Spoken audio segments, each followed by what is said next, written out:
kusangana kwatikuita zvakare pachirongwa Secrets and Confession Chronicles, chirongwa chatinokupai pano pachannel yenyu yeZim Witness TV, patinoti kana uine zvaunoda kukonfesa unongotibata paWhatsApp namba dzedu dziri pascreen wotiudza zvaunoda kukonfesa. Hatina hedu basa nezita kana kwaunogara. For security reasons unongopinda munyaya yako wotiudza makore ako pamwe chete negender. Asi kana wanga usati wasubscribe ndinokumbirawo kuti ungobaya button rekusubscribe kuti usarasikirwe nemaconfessions andinokanda pano. Nyaya yandauya nayo pano ndeyamukoma vane 34 years vari kuda rubatsiro rwenyu.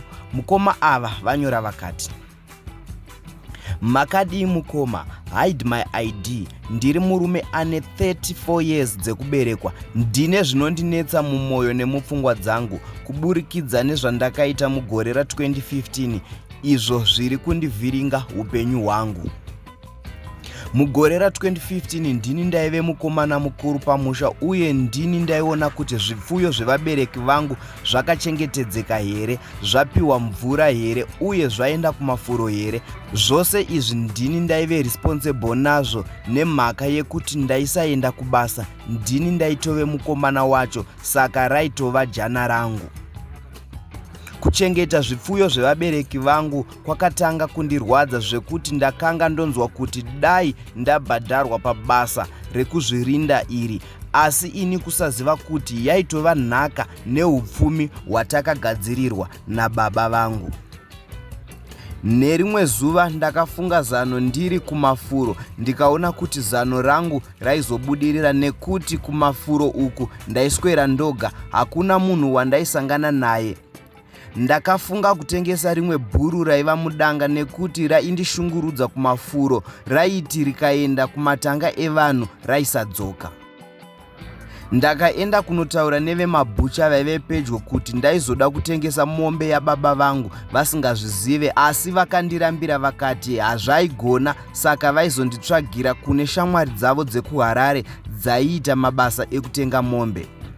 Zvisinei, mazuva akafamba ndakatsvagirwa vanotenga mombe vakauya tikawirirana mutengo, asi vaiti sezvo iri mombe yandiri kuita zvekuba vanombondipa half of the money vozondipa balance kana vatengesa.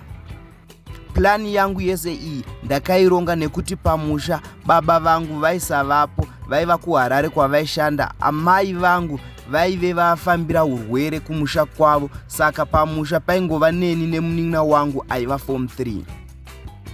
Plani yangu yakafamba zvakanaka zvekuti ndakakwanisa kubata bhuru redu ndiri kumafuro ndikariurayisa nevarume veHarare.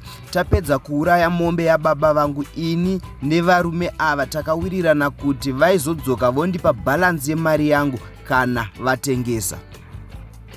Papera 4 days ndakafonera baba vangu ndichivaudza kuti mombe yavo ndaisaiona, ndakaishaya mudanga. Ivo vakatondiudza kuti nditsvage vanhu vanondibetsera kuitsvaga, asi ini nechemumwoyo ndaiziva zvandakanga ndaita. Pakapera svondo 2 mombe isina kuwanikwa. Baba vangu vakazofona vakati siyanai nazvo, ichawanikwa kana iri mudhuze. Asi sekuona kwangu baba vangu vanenge vakanga vanyumwa kuti mombe hapasisina uye pane zvandainge ndaita. Ukuwo varume vakatenga mombe vakanga vasisabatike kuti vandipe mari yakasara kuti ndiende kunoripota kumapurisa zvaisaita nekuti ndainge ndaba mombe yababa. Mupfungwa mangu makatanga kuva nehondo, asi hapana zvandaikwanisa kuita. Kubva mazuva iwayo baba vangu vakatanga kusandifarira, vakazosiya basa tikatanga kugara tese kumusha. Vakati ivo ndava kuda kuchengeta zvipfuyo zvangu ndoga nekugara pamusha muna 2022 munguva yeCovid.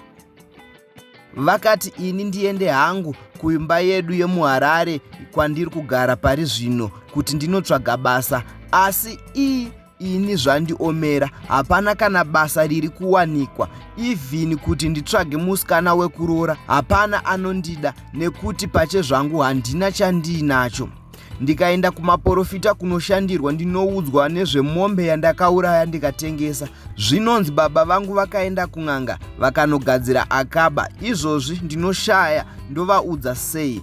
ndatambura mhuri yeZimbabwe, ndibatsireiwo, handizive ndoita zvekudii. Ndingafare mukandipawo mazano ekuti ndikumbire baba vangu riregerero, pamwe ndingabuda mujeri randiri kurarama pari zvino. Mhuri yeZimbabwe ndokunyora kwakaitwa namukoma ava vari kuti ivo vakatengesa mombe yababa vavo vasingazvizive, ndokunyepera baba kuti mombe vainge vaishaya. Asiwo mukufamba kwavari kuita mumaprofita vachibatsirwa, vari kungoudzwa nyaya yekuti baba venyu vakatsamwa nekuda kwekuti makatengesa mombe. So baba vakaenda kun'anga vakanogadzira munhu ainge aba mombe. Mhuri yeZimbabwe ngatisangane mucomment section tichibatsirana nehama yedu iyi iri kuchema iri kuti ndokumbira sei baba vangu ruregerero, ndovaudza sei. Ndatenda. Ngatisanganei munyaya dzinotevera.